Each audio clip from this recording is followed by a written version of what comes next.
I'm your ever curious host, Om, back at it exploring lesser hearted tales of the young, bold, and internationally restless.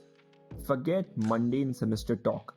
In this edition, we traverse curious terrain with Baku born risk taker Teymur, embracing his transition from Azerbaijan to Deutschland. From stoic punctuality to questionable dating tactics, will this Azeri strive in the German culture? Or awkwardly recoil under rigid structures after streetwise Soviet years? Time to find out if our Eastern Bloc guest, burning Western ambition, fizzles out or ignites belonging abroad. Come along, crossing cultural borders. Passport in hand, dreams in eyes. Here we go. So, first of all, most welcome, Teymur, to the show. Could you tell us a little bit about yourself and what are you studying here? Where are you studying, especially? Thanks, Om, for creating this platform and giving chance to the students to share their experiences and knowledge. Hello, everyone. My name is Teymur. I am from Azerbaijan. I'm 23 years old, currently studying in International University of Applied Sciences and doing bachelor's in business and IT. Yeah, that's pretty much it in short. Hey, that's interesting.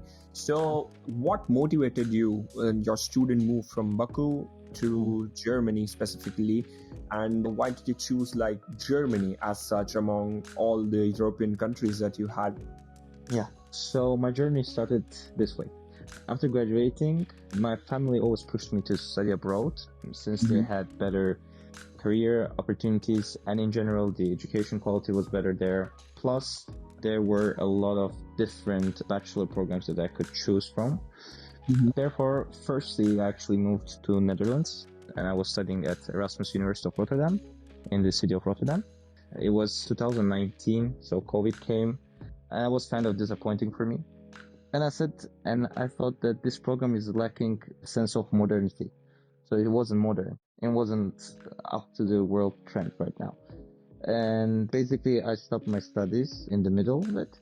And I was searching for the program where I would be able to basically combine the business knowledge with the IT knowledge. And I came across IU University's offer of this bachelor program. And yeah, that was like a key motivation and key basically things that played role in my decision to pursue my studies in Germany and especially IU University. Yeah, like that. Yeah, that's interesting fact.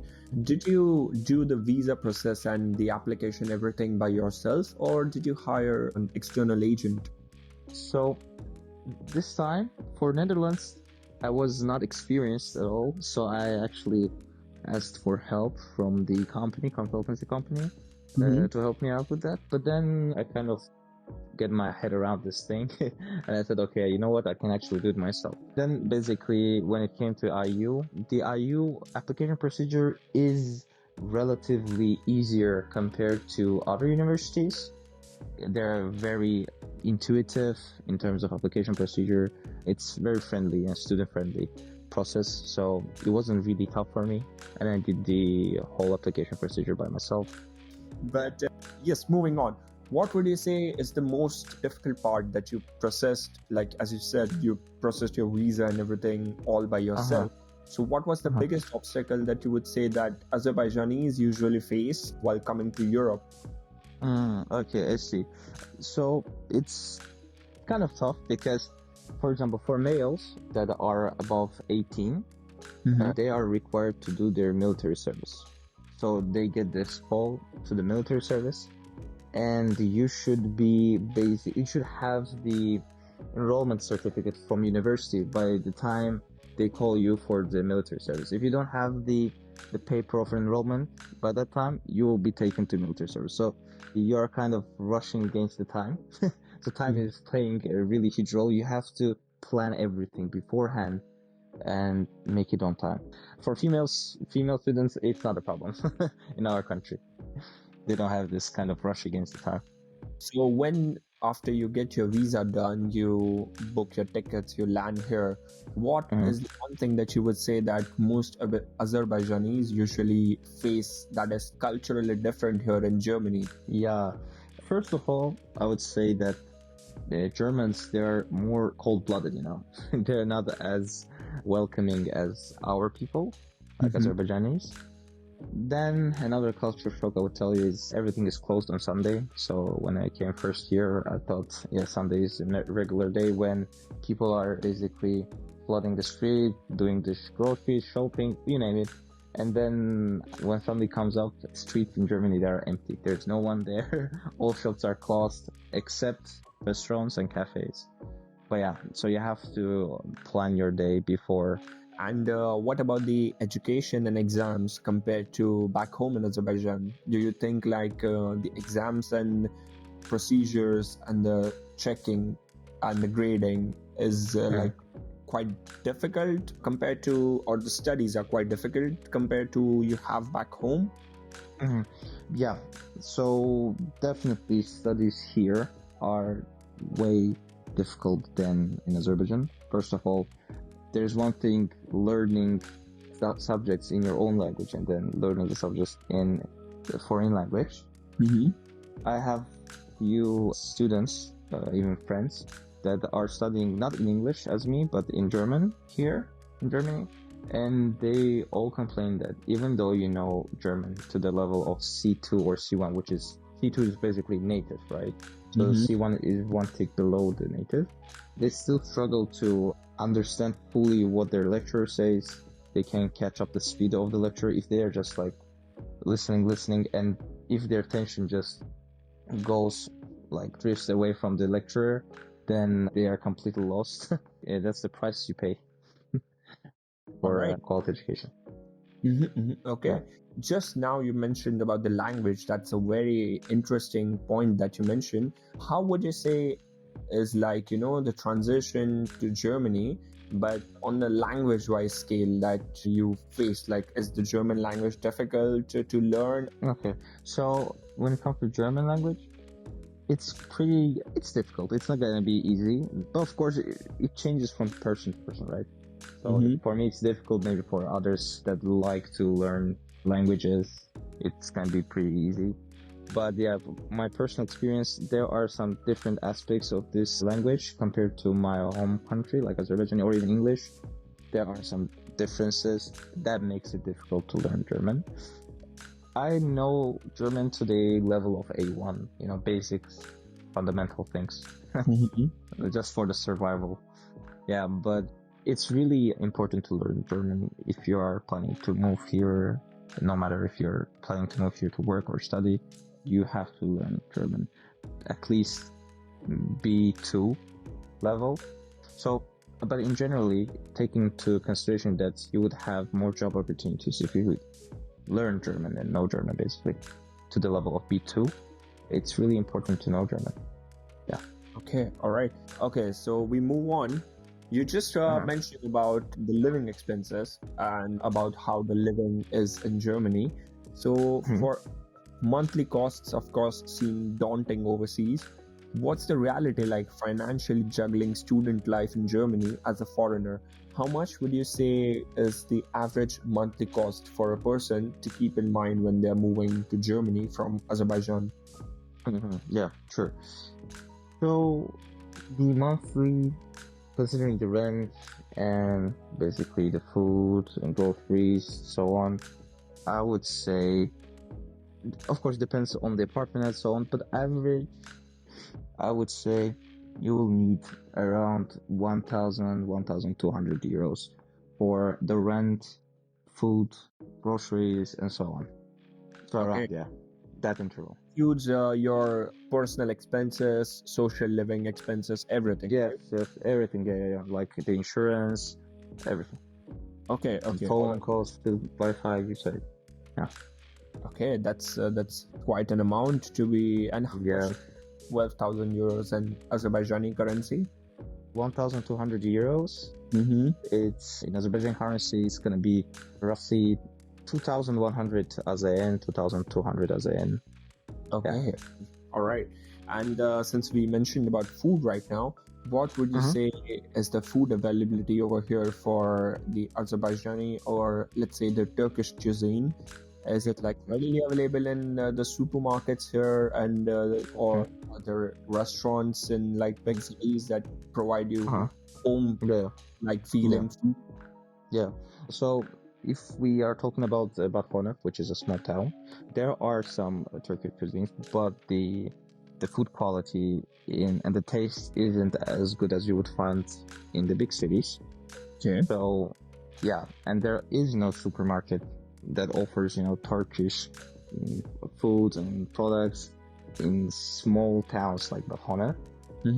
So if you want to do the shopping and so on, you can hop on the train and go to the biggest city nearby. For me, it's Bonn, and you will definitely find their quality, good tasting Turkish restaurants, and as well you'll find supermarkets, big supermarkets like Aksa, which is a kind of a supermarket chain that offers Turkish cuisine, basically.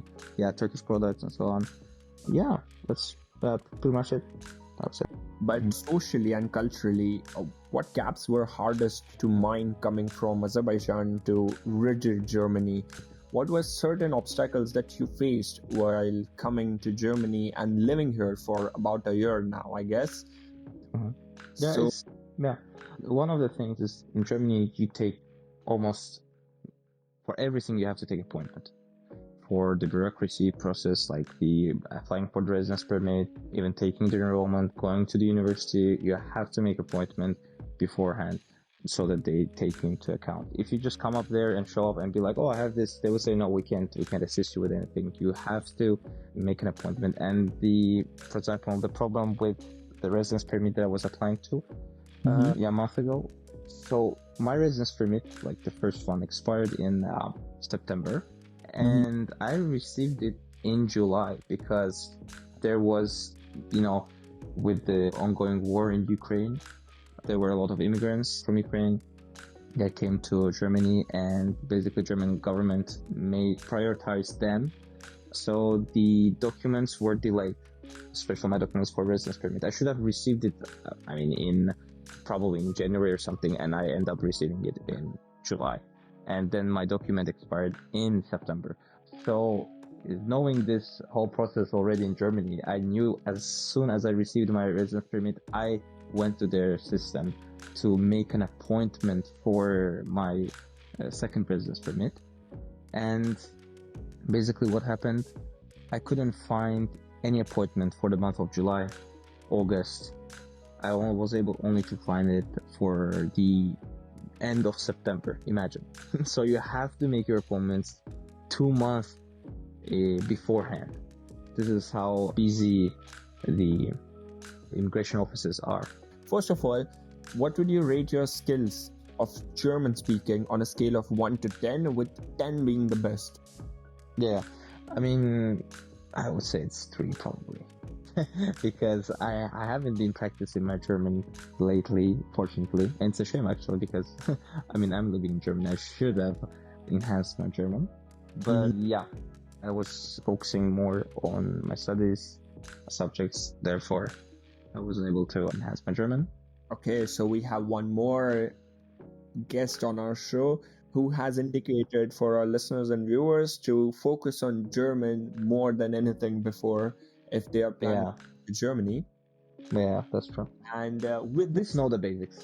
Yes, at least know the basics. Yes, that's true. Yeah. So with this, we come to an end of the first questionnaire. Moving on before to the next questionnaire, I have some questions. They are the would you rather questions for you. And you have to select one among the 2 options that I give it to you. Okay? Okay, yeah, sure. All right.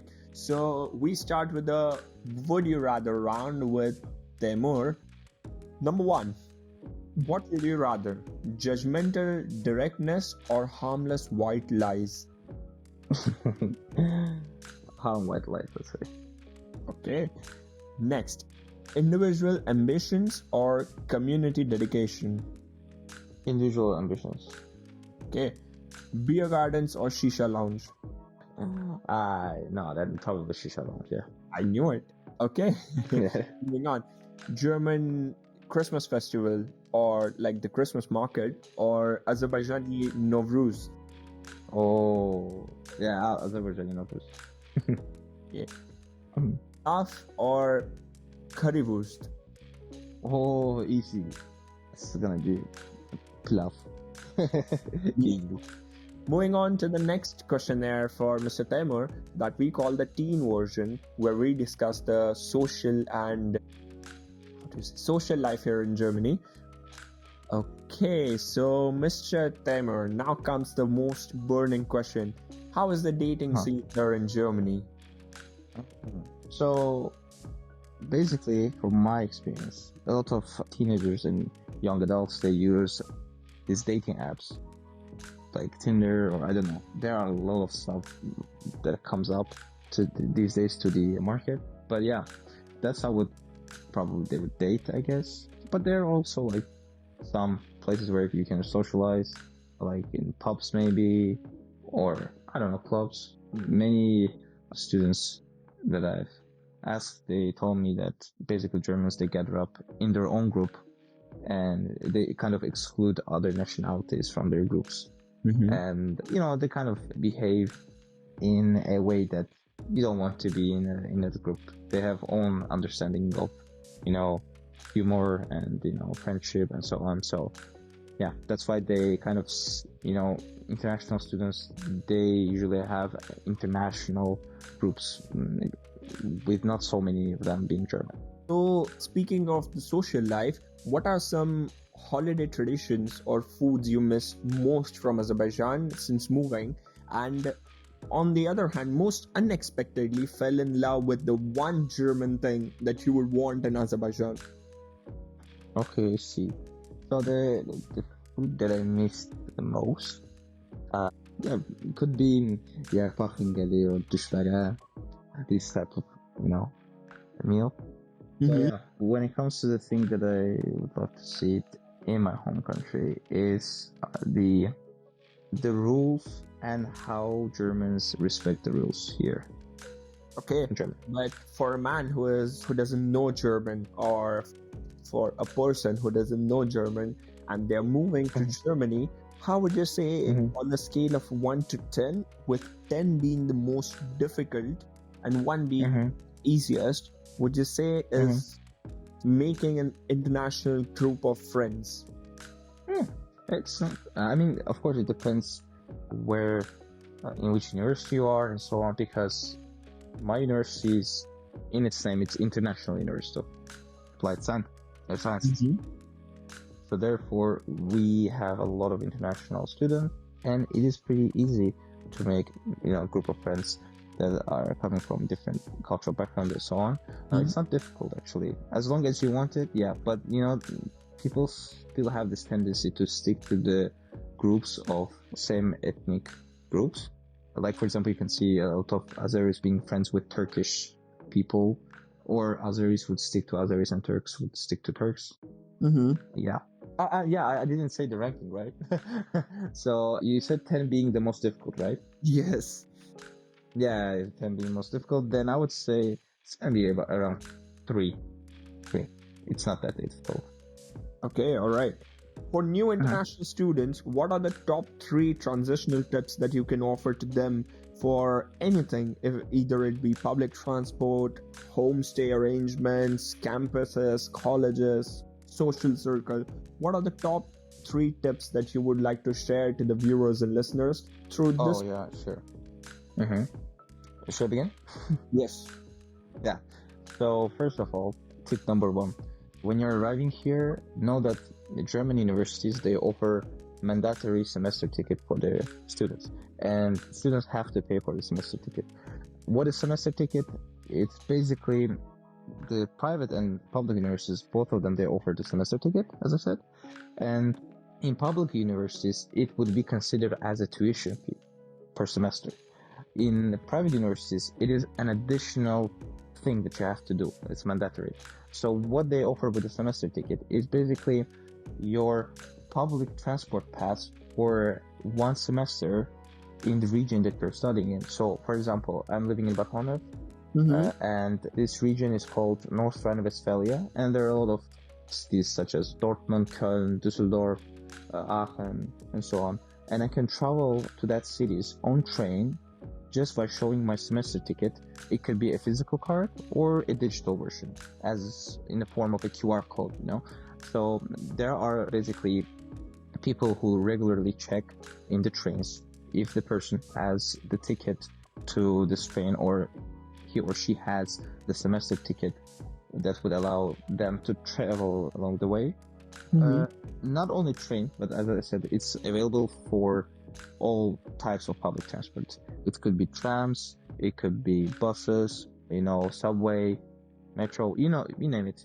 All public transports are available for the students who hold semester ticket within the region. But of course, if I want to, for example, go to Bavaria, which is different region, I will have to either upgrade my semester ticket. So this system is kind of integrated to the university. You can ask your universities if they offer this upgraded semester ticket, and you just pay around 15 euros per month to get the Deutschland ticket, like Deutschland semester ticket. So the Deutschland ticket is a monthly subscription offered by DB, which is Deutsche Bahn, and it costs around 49 euros per month. But if you hold a semester ticket, you can upgrade your semester ticket by paying monthly 15 euros and travel along, like, across all Germany, all regions, on any type of public transport. So this is one of the most important tips in terms of transportation. Second, accommodation. You have to make your accommodation before coming to Germany. You have to search for the apartments because it is very hard to find accommodation. If you come to Germany and start searching, trust me, it's not a good idea. You won't be finding the apartment that you want. After arriving here, like, it should be kind of a miracle type of thing to find an apartment within a week or something. And plus the apartment that is budget friendly and, addresses all of your needs. So I would recommend to search for the accommodation as soon as you get the acceptance from the university. Start searching for the accommodations. And where you can search for that, I personally recommend Emo Scout 24. That's an app and also a website. That's where I found my apartment. And yeah, you can pay like 29 euros, I think, for a plus membership, which is very helpful. It allows you to be the first one to see the offer, to be the first who contacts the owner, and so on. So if you're really desperate in finding accommodation, I would actually advise you to get the premium subscription to be the first one who sees the offers and is able to basically contact the landlord. Yeah, that's another tip. If you're studying basically bachelor's in Germany, or if you have a bachelor diploma and you want to study master's in English, Germany offers a lot of programs from privileged universities as well. A lot of programs, like master programs in English, are actually free of charge. All you do is just paying the semester ticket that I've mentioned before, which is around 300 to 250 euros. Like, it depends from the region to region, but yeah, that's pretty much what you pay for your tuition fee if you want to study masters in English. But of course, there are some programs that would cost you a lot, depending from university. But yeah, mainly there are a lot of programs that are taught in English for master students. That is for free. But bachelors, there are programs, but I would say most of them are private universities, and you would have to pay tuition fee around 4,000 euros. But of course, depends. For like IU offers a annual tuition fee of 4,000 euros for their bachelor programs. Other universities, private universities such as, there was one Cologne Business School, I think. It was offering their programs for 10,000 euros per year. So there is like this gap even within universities, within private universities, that it can vary a lot in terms of tuition fees. But if you know the German language and you want to study bachelor's in German language, not in English, then all of the programs, bachelor programs, including master programs, are for free. If you want to study in German language, basically, here in Germany, it's for free. And that's one of the biggest advantages of knowing German. Something for our viewers and listeners in Azerbaijani language that you would like to share them so that they could feel the connection with you? Okay. I'll say in Azeri, Azerbaijani language, let's say. Let's not say Azeri because we don't like the word Azeri, right? We say Azerbaijani, Azerbaijani Turks. So I have actually used this word, so excuse me, guys. Sorry for that. But yeah, what I would say, demek öz arzularınızın dalınca gelin, Ezmir olun ve inşallah her şey istediğiniz gibi olacak. Hiç vakit arzularınızdan geri dönmeyin. Yeah, that's what I would say. Right, thank you very much. Well, fellow listeners, our scorching cultural tour with Teymur sizzles at an end. Who knew such spicy perspective could come by pushing beyond geographical assumptions?